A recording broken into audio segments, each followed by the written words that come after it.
Amazon की जनजातियों का प्राचीन ज्ञान। सन्यासियों और भिक्षुओं से परे एक जीवन पथ दक्षिण अमेरिका के हृदय में फैला है।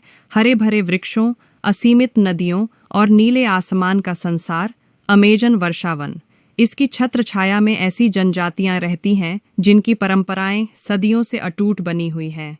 यहाँ जीवन किसी गुफा या आश्रम से नहीं, बल्कि प्रकृति के साथ गूंथी हुई सांसों से संचालित होता है। यानोमामी जनजाति ब्राजील और वेनेजुएला के लिए जंगल कोई जंगली इलाका नहीं, बल्कि पूर्वज, रक्षक और पालन करता है। हर पेड़, हर पक्षी और हर कीट उनके लिए अर्थपूर्ण है। उनका सिद्धांत है, जितनी जरूरत हो उतना लो और आदर व अनुष्ठानों से उसे लौटाओ। कायापो लोग चमकीले शरीर रंग और पंखों के मुकुट से सजकर कहते हैं कि जंगल सपनों के माध्यम से बोलता है। शिकारी पक्षियों की पुकार सुनकर शिकार पर निकलते हैं और शमन, ओझा नदी की आत्मा को सुनकर तय करते हैं कब मछली पकड़ी जाए। जहां आश्रमों में ज्ञान ग्रंथों में लिखा मिलता है, वहीं अमेजन में यह ज्ञान छाल, जड़ और पत्तों में दर्ज है। शिपिबो कोनिबो पेरू की जनजाति अपने औषधीय पौधों के गहन ज्ञान के लिए प्रसिद्ध है।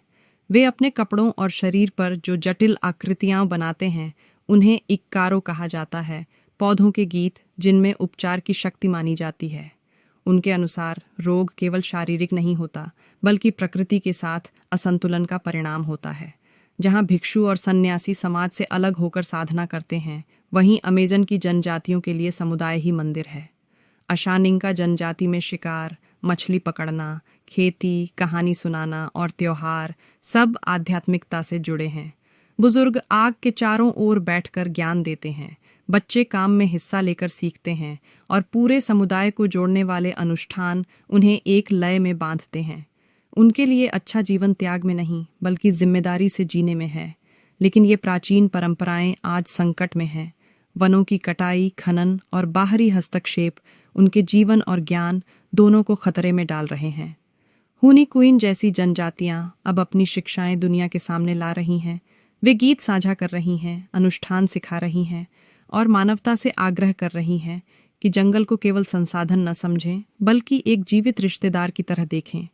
एशिया के भिक्षु और भारत के सन्यासी आत्मज्ञान की खोज में समाज से दूर जाते हैं।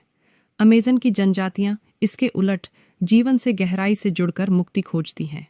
दो मार्ग, एक भीतर की ओर, दूसरा बाहर की ओर, पर दोनों का प्रश्न एक ही है। सच्चे अर्थों में जीवन के साथ सामंजस्य क्या है? अंततः अमेजन की जनजातियां हमें यह सिखाती हैं कि मुक्ति हमेशा संसार से भागकर नहीं मिलती। कभी कभी यह संसार को गहराई से अपनाने में छिपी होती है, जैसे कोई नदी, कोई वृक्ष और यह धरती स्वयं।